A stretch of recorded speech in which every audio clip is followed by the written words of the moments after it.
Hello, hello. This is Chris Leip and Randy Goldberg. We are in St. Louis, Missouri, and giving you live coverage this weekend of the Scrabble tournament in Albany, New York. It's 22 games over 4 days this weekend, and we are sitting at the end of day 3 right now. And we are currently with tournament directors Kieran O'Connor and Vince Castellano for a little behind-the-scenes tour of the event and of the technical setup that is bringing you this coverage. Okay, you ready? I don't know how to flip the camera on this device. Turn the phone sideways. There you go. All right. Okay. Back to the front thing. Anyway, we'll okay, well, yeah, let's start with the live coverage setup that everyone's been watching here. Oh, front to back, sorry. Yeah. Sorry. It's better like this anyway. Let me just back up and see if I can get a view of this.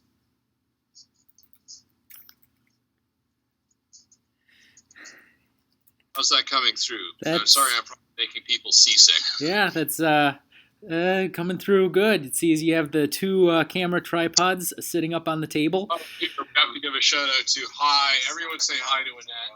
Annette, wave to the camera. Hi, Annette. Tournament organizer Annette Tedesco. We're live on the interwebs here. Hello, Annette. So what we've got are Kieran and I each contributed tripods. Those of you who've done construction projects may be aware that the complexity of a build job can be measured by the number of trips to the hardware store it takes to get it done. This was a one-trip job because I mentioned earlier I ran out during the break on the first early bird to get some parts to bolt this mess together. And now that I know it can be done, we'll be refining it for future events and making it something a little more engineered and less jerry-rigged. The tool bag on the end of the post there that's a structural component that's actually designed to give the crossbar a little bit more tension so the center board camera doesn't sag. I'll just back up here and I believe you can see there's the 3 Chromebooks and they're each doing Facebook chat and the 2 cameras, which I've actually been preferring taller players because it's easier for them to reach around the camera. Hopefully I can get a setup in the future where the player's physiognomy doesn't become a deciding factor and who's preferred to play it before. Yeah, for looking at that setup, the board camera has been remarkably stable. There's been no wiggling or drifting out of the shot or anything that I've been able to tell.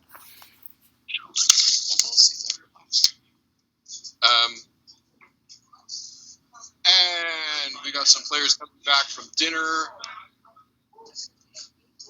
Where are they? The famous after-hours action. It's what Scrabble players tend to do after day at the tournament. They come down to the playing room and play more Scrabble. When I first started out, the after-hours room was an invaluable resource, coming down to find some pickup games, finding some expert players, and pick up some tips.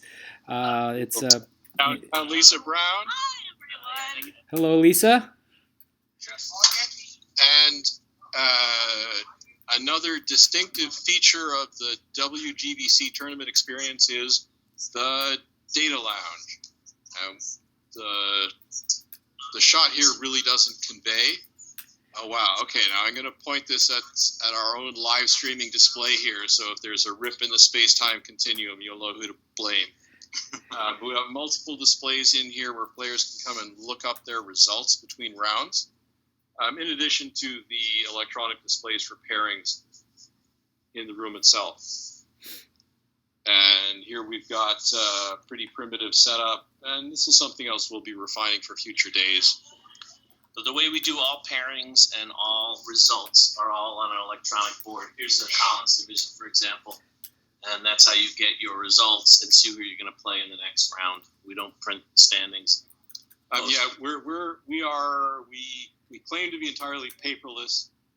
That's not strictly true because players do get pre-printed, personalized scorecards during round one, and we still use tally slips, and of course players use their own paper. Here's another long-term veteran of the tournament scene. Larry, say hi Chris to the Light. internet. He looks a little bemused. He looks a little more on the ball than usual. Yes. Yeah. We're live on the air. And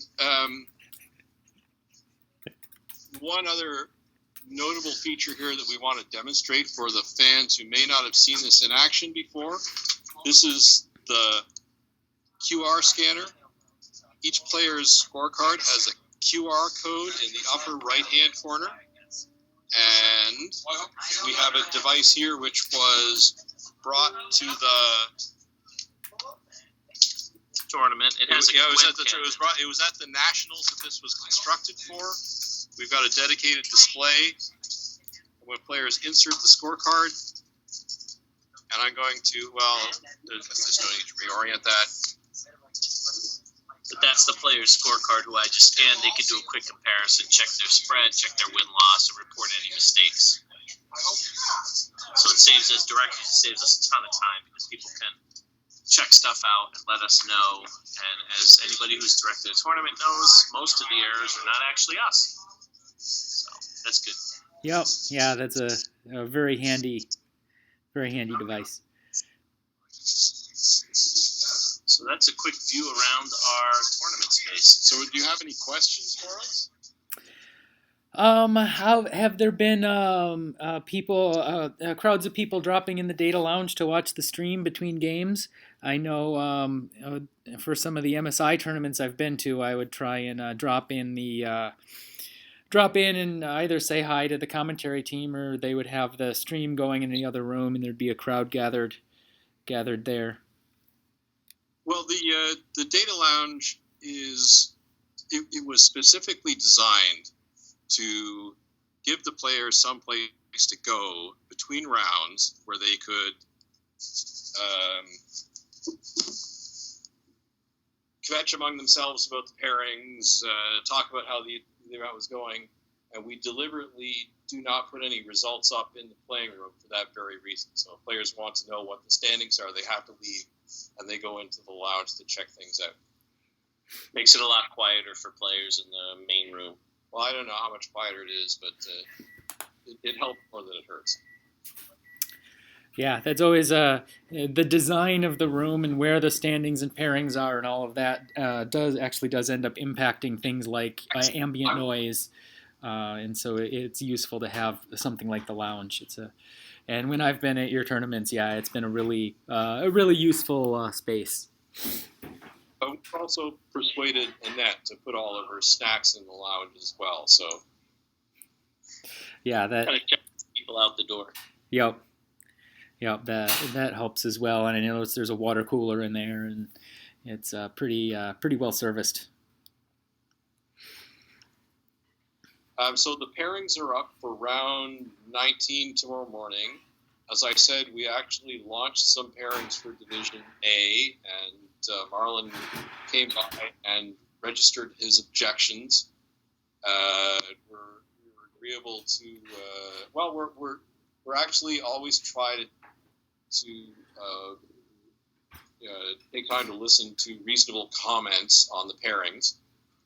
Marlon's out of contention, so there's no conflict of interest, and we had a discussion about how inclusive the top group should be, and it was opened up. He made quite reasonable, gave us quite reasonable explanation of why we should open it up much more than we had originally. Essentially, we have got a 13, a 12, and then a whole bunch of 10-win players. And we needed to give more of the 10 a chance to catch up, even though is it Carl Higbee at 13? Yes. It's his to lose at this point.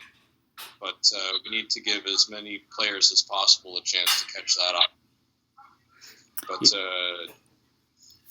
yeah, and each round tomorrow is going to be paired round by round.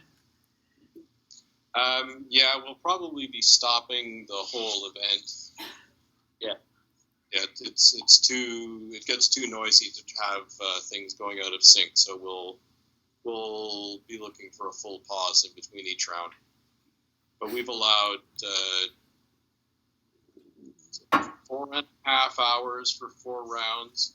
So if we can keep things moving along, we should be able to finish on time. Cool, and I'm hoping we'll be able to broadcast some of the award ceremony as well, as long as that happens soon after. I hadn't actually thought of that. That's we cool. can certainly plan to, well, if nothing else, have somebody standing with the device. Maybe with, you know what? We should get someone to try and figure out how to get Skype to use the rear camera. Okay, we'll figure that out. My phone will do it. And, well, can you see the pairings from where you are? And do you have any suggestions for who we should put on the live streaming board first thing tomorrow? I looked at the Collins pairings. There was a comment from Stefan on Facebook that he doesn't want to be streamed. So I don't know if he'll consider it or not. But probably the Evans game, Evans Adam, looks like a really strong one to start out with. Evans Clinchy versus Adam Logan should be a completely fascinating game, Yeah. and they're both agreeable to being live streamed. So let's say that's what it's going to be. And then we'll see how A goes, and maybe we can bring in, depending on how it goes, if Carl loses and it starts to become even more competitive, we'll put somebody in on A. Yeah. There's things got pretty hectic on the last day, but if it gets down to a real nail biter in TWL, we'll see what we can do about putting the critical games under the cameras as well. Yeah. You guys have been great. I've been watching from this end, so it's been good stuff. Cool. I'm glad you're enjoying it, and we've been getting some interactive watchers in the chat, so that's been pretty good. And yeah, we've had some interesting games. We've had a few blowouts, but a few interesting games as well. So it's been a lot of fun. Y'all watching the game? No, we are the game, Marlon. Oh, really? Hey, all right. Say here's our pairings consultant. Where's Chris Lipe at? He's on the other end of this thing. I can't see him. I see me. I don't see you. What's going on, Chris? Let's see. Here, I'll turn my camera on so you can see me. Hey, what's up, man? How you doing? I haven't seen you in a while. Yeah. Likewise. How are you doing? Terrible, but it's okay. Yeah. We've just been discussing with Vince and Kieran about the technical setup to do the live stream and some pairings stuff, and broadcasting all this, capturing it on the internet for posterity. So you're live on the World Wide Web right now. Okay, I know that. Okay. Well, it's good. It's good to see you, man. I'll let y'all finish doing what y'all doing. All right. Thanks for your help earlier. Talk to you later. Good to see you, Marlon. All right, take care, Chris. All right, and with that, we got some pizza and wings on the way, and the good times never stop. So we got games all day, and then we hang out in the game room and get to know each other even better. So yeah, have.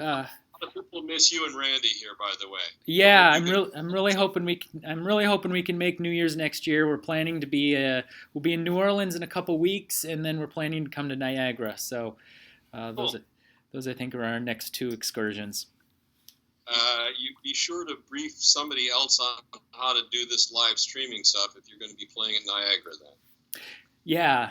Hopefully we'll find somebody good to handle it, because it'll be a lot of fun to do. Is Mr. Doggy going to be making an appearance? You should at least have him on camera for. Where the Mr. Doggy? Yeah. It's a perfect Yeah, time we to got the. Let's see here. Live. It's you. Hi. There's the dog. Trying to eat the pizza off the table right now. All right. Thanks a bunch, guys. You go get some sleep, Yep.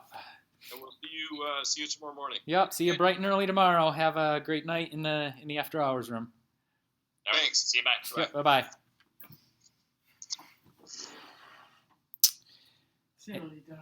And that's a little behind the scenes look at the Scrabble tournament in Albany, New York. Vince really does a really great technical setup with the data lounge and putting together the cameras for our live stream. And it's just a really great time for everybody involved. And there's going to be a lot of merrymaking and revelry this New Year's evening in the after hours room, and the players will reconvene tomorrow morning at 9:30 a.m. Eastern, and we will reconvene with you at that time to bring you the final 4 rounds from Albany, New York. This is Chris Leip and Randy Goldberg broadcasting from St. Louis, Missouri, and we are signing off and wishing you a good night, and we'll see you in the morning.